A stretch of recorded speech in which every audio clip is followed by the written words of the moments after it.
नमस्कार, आप देख रहे हैं दिनेश टॉक्स। इसे देखना तो बनता है यार। सबसे पहले शाउट आउट हमारे ज्वाइंट मेंबर्स को, उनका नाम है तन्मय टॉकीज़। तो थैंक यू सपोर्ट करने के लिए, और इनके चैनल का लिंक्स मैंने डिस्क्रिप्शन में दिया है, जा करके चेकआउट कर लेना और सपोर्ट करना। पहली न्यूज़ से शुरुआत करते हैं, वो आ रही है पबजी के बारे में। पंजाब में एक बच्चा है, बच्चा ही कहूँगा यार, 16-17 साल का। उसने 16 लाख रुपए पबजी में इन ऐप्स परचेज में खर्च डाले माँ बाप के, और माँ बाप को पता ही नहीं। और ये खबर जब से आई है, मैं देख रहा था जगह जगह बड़ी बड़ी वेबसाइट इसको छाप रही हैं, और वहाँ पर ये बात पर फोकस चल रही है कि पबजी जैसा गेम एडिक्टिव है, ये है वो है।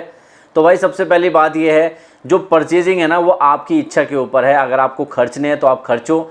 बहुत सारे ज़्यादातर लोग यही करते हैं कि गेम का मज़ा लेते हैं, गेम का खूब यूज़ करते हैं, लेकिन एक पैसा भी खर्च नहीं करते। तो अगर आप भी उनमें से एक हो तो मुझे कमेंट सेक्शन में ज़रूर बता देना।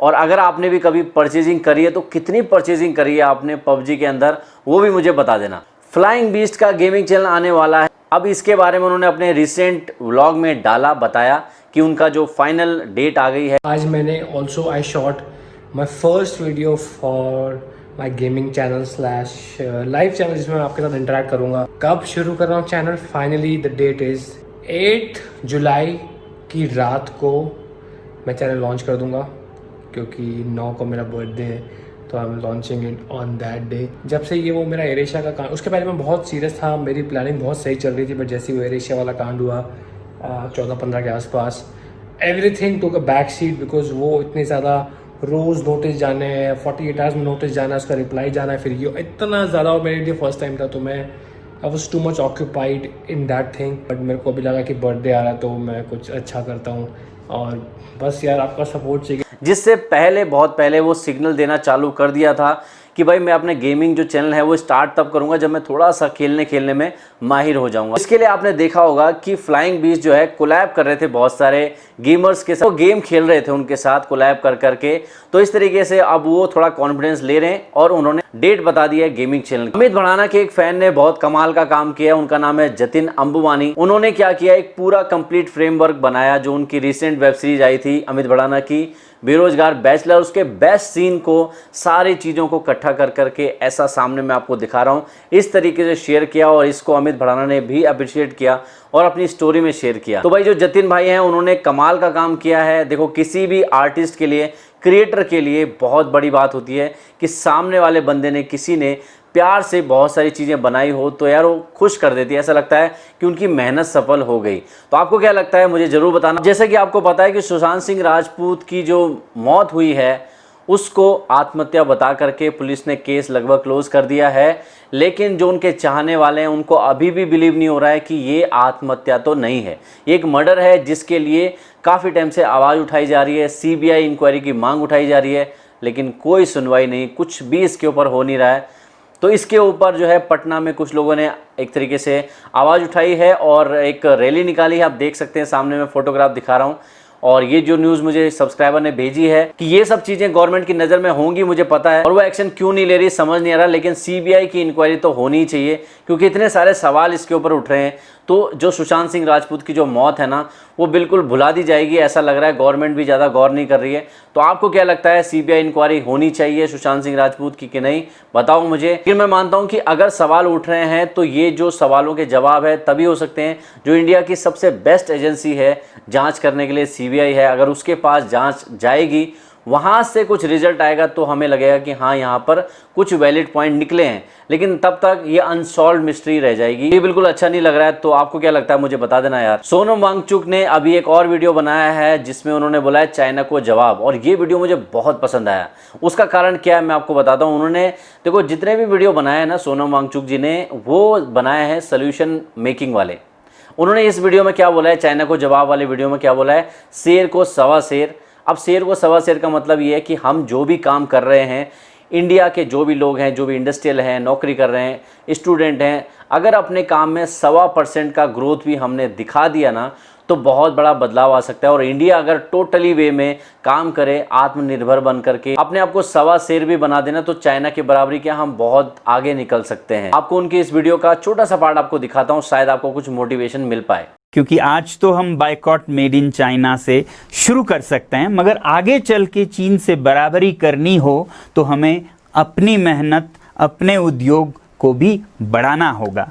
और ख़ासकर मैं अपने नेताओं से गुजारिश करना चाहूँगा कि वो एक दूसरे पर विश्वास सवा गुना बढ़ाएं, एक दूसरे पर इल्ज़ाम सवा गुना कम करें, ताकि हमारे देश में एकता भी सवा गुना बढ़े और 10 साल के बाद हम सचमुच चीन से कह सकें, तू शेर तो मैं सवा शेर।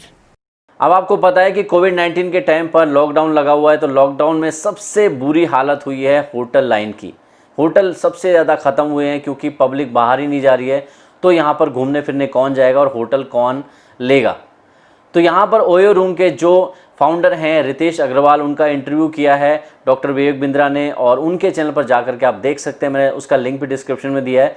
बहुत सारी बातें उन्होंने उनसे उगलवाई हैं, बहुत सारी बातें जो कि ओयो रूम के बारे में कहा जा रहा था कि उनका जो धंधा है वो फ़िलहाल बहुत मंदा चल रहा है, उससे उभरने के लिए क्या कर रहे हैं, ओयो रूम्स के जितने भी उनके साथ पार्टनर लोग हैं, जो होटल मालिक हैं, उनके साथ उनकी क्या डिस्प्यूट हैं, उनको कैसे हैंडल कर रहे हैं, बहुत सारी चीज़ें के बारे में डिस्कस किया है। बहुत इंपॉर्टेंट वीडियो है।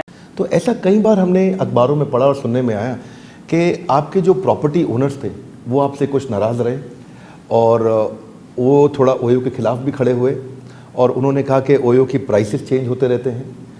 और आपने एक समय पे उनको कमिटेड रेवेन्यू का भी नंबर दिया था, जो कि पूरा नहीं होने पे उनको मुश्किलें हुई और ये झगड़ा बीच में कुछ दिन के लिए बढ़ता हुआ दिखाई पड़ा था।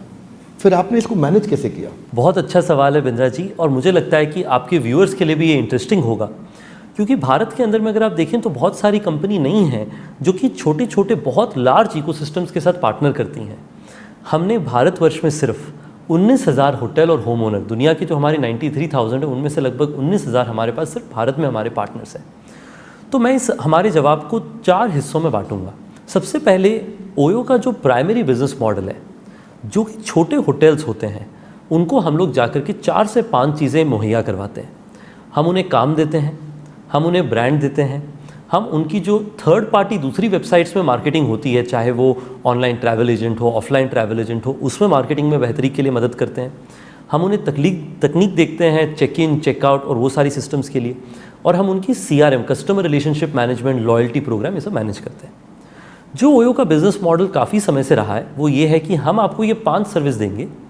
इन सब के द्वारा आप देखेंगे कि आपकी ऑक्यूपेंसी 30 से 40% यानी कि 2 से 2.5 गुना पहले से बढ़ जाएगी हमारे साथ जुड़ने के बाद। वो करने के लिए हमें आपसे ब्रांडिंग, हमारी टेक्नोलॉजी आपके होटल में रहना और प्राइसिंग, ये 3 की सिस्टम्स हमें एनेबल करने की ज़रूरत पड़ेगी आपके होटल में ऑलमोस्ट एंटायरली। ये हमारा प्रोपोजिशन रहा हमारे पार्टनर्स के लिए, जिसमें आपको जानकर के बड़ी इंटरेस्टिंग चीज़ रहेगी। 95% जो हमारे होटल पार्टनर हैं भारत देश में, जनवरी के आसपास भी प्राइमरीली हमारे साथ नॉर्मल रेवेन्यू शेयर कॉन्ट्रैक्ट में थे। लगभग 5% होटल ऐसे थे जहाँ पे मिनिमम गारंटी या ऐसा कोई चीज़ का प्रावधान था। मैं इस बारे में भी वापस आऊँगा। तो मतलब वो 5% ही नाराज़ थे, लेकिन आवाज़ बड़ी हो गई। तो नाराज़गी जो है 95% के 5% में था और 5% के 5% में था।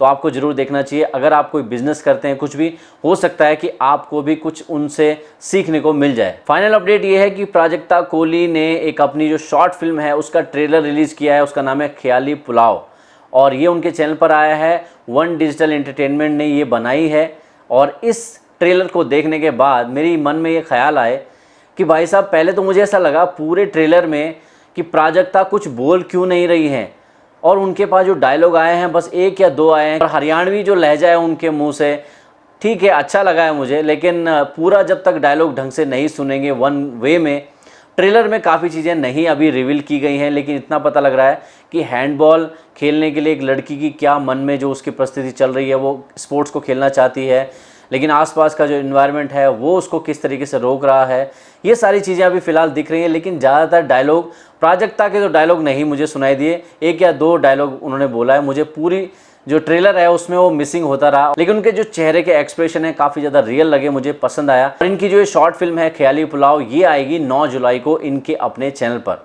तो जाकर के ज़रूर देखिएगा जब 9 जुलाई को आएगी, और मुझे बताइएगा कैसी लगी आपको। तो बस दोस्तों, ये थी आज की सेलेब न्यूज़। कैसी लगी आपको? और अब बारी है अपनी बात करने की हमारे चैनल के बारे में। पहली बात ये है, मैंने अपने चैनल के ऊपर लोगो अपडेट कर दिया है, आपको दिख रहा होगा, यानी डीपी मैंने अपडेट कर दिया, देख सकते हैं आप। और बैनर में ऑलरेडी अपडेट कर चुका हूँ। तो जितने भी लोग मुझे मेल कर रहे हैं बैनर और लोगों के लिए या डीपी के लिए, तो प्लीज़ अभी मत करो, क्योंकि मैंने कर लिया अपडेट और कुछ टाइम तक मैं यही रखने वाला हूँ। और अगर आने वाले टाइम में मैं कुछ चेंज करता हूँ तो उसके बारे में बताऊँगा, लेकिन फ़िलहाल मैं यही फाइनल करके अभी रख रहा हूँ और कुछ टाइम तक बिल्कुल छेड़छाड़ नहीं करना चाहता। तो आप भी प्लीज़ मेहनत मत कीजिए और जो भी मुझे भेज रहे हैं, और ये फाइनल अपडेट है। दूसरी बात ये है कि दिनेश टॉक 360 में नेक्स्ट वीडियो में जल्दी प्लान करने वाला हूँ, वो भी आएगा।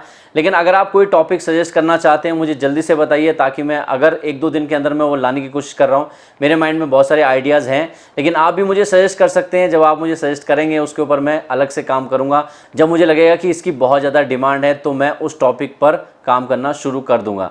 तो मुझे प्लीज़ सजेस्ट कर दीजिएगा टॉपिक आपके माइंड में क्या आ रहा है दिनेश टॉक 360 में, तो वो मैं कोशिश करूँगा जल्दी से लाने की।